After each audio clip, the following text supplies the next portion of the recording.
Every rotating shaft pushes sideways against its bearings and forward along its own axis. And something has to stand against that thrust while the shaft spins at speed. In a hot, abrasive, or corrosive fluid, a metal thrust face galls, scores, and overheats until the whole assembly drags. The dark gray ring turning here takes the same load and barely warms, riding on a face hard enough to outlast the shaft it carries. What lets a thrust ring carry load and still glide is the surface. Silicon carbide reaches a hardness near 2800 on the Vickers scale, close to diamond. So the thrust face resists the scoring and galling that ruin softer materials. Its naturally low friction lets it run against a mating face with little drag, even when the lubricating film thins, where a metal ring would seize. Friction makes heat, and heat is what destroys a thrust face. Silicon carbide carries it away fast. A thermal conductivity reaching 120 watts per meter Kelvin draws warmth out of the contact zone before it can build. Paired with a very low thermal expansion, the ring stays flat and true through sudden temperature swings instead of distorting, so the contact stays even and the seal stays tight. The fluid it runs in is rarely kind. Dense silicon carbide is virtually inert to acids, alkalis, and aggressive process media that corrode metal thrust rings, and it keeps most of its strength past 1400 degrees, so it neither softens nor swells in hot service. A face that resists wear, heat, and chemistry at once is one that holds its dimensions for the long run.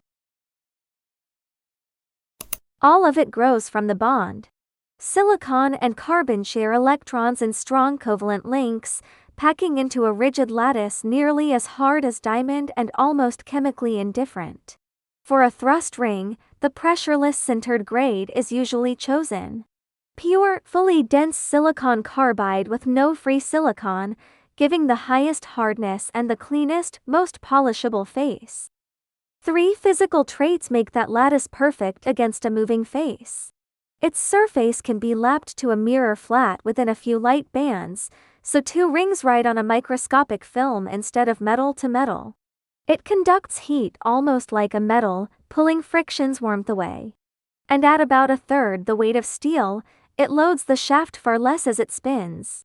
Low friction, fast heat, and light mass the recipe for a face that lasts.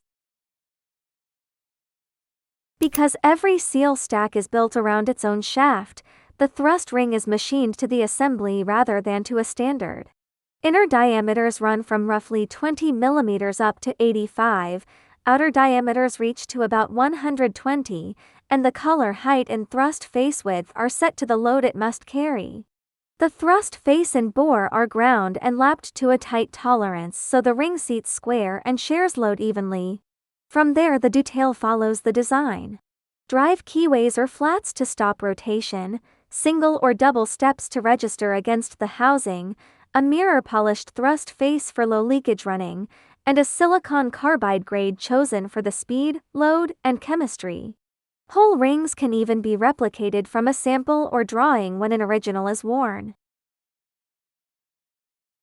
Nowhere is a thrust ring worked harder than inside a pump's mechanical seal, where it must absorb the shaft's axial push while spinning against a mating face and sealing the corrosive fluid inside. The demands stack up at once. A hard face to resist wear, low friction to limit heat, corrosion resistance for the pumped media, and the flatness to keep leakage near zero. Silicon carbide meets all of them on one part.